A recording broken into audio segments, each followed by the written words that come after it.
L-Europarlamentari Nazzjonalista David Casa għandu l-appoġġ tal-kap tal-Oppożizzjoni Simon Busuttil biex ikunu segretarju ġenerali ġdid tal-Partit Nazzjonalista. Dan wara li Chris Sajt se jkun jiffoka ħidmitu fuq Għawdex b'reazzjoni għal riżenja ta' Giovanna De Bono mill-Partit Nazzjonalista.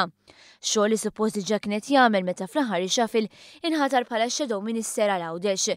Ir-rapportat dan il-Gazzetta Kulħadd li sostniet din il-manuvra se tkompli ddajjef lid-deputat kap tal-Partit Nazzjonalista Mario De Marco.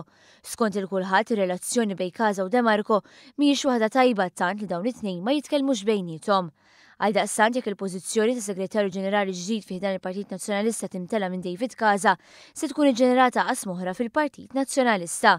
Dik bejn id-Deputat Kap u s-Segretarju Ġenerali, żewġ pożizzjonijiet importanti ħafna wara dik ta' Kap. Jidher ukoll il-Wib Parlamentari Nazzjonalista David Aġus ukoll qed juri x-xewqa tiegħu li jsir Segretarju Ġenerali. Il-Gazzetta llum irrapportat li David Aġus beda ħidma intensiva biex jipprova jdaħħal kemm jista' jkun nies minn tiegħu sabiex jikkontestaw l-elezzjonijiet tal-Eżekuttiv, l-istess Eżekuttiv li jkun mitlub jeleġġi segretarju ġdid.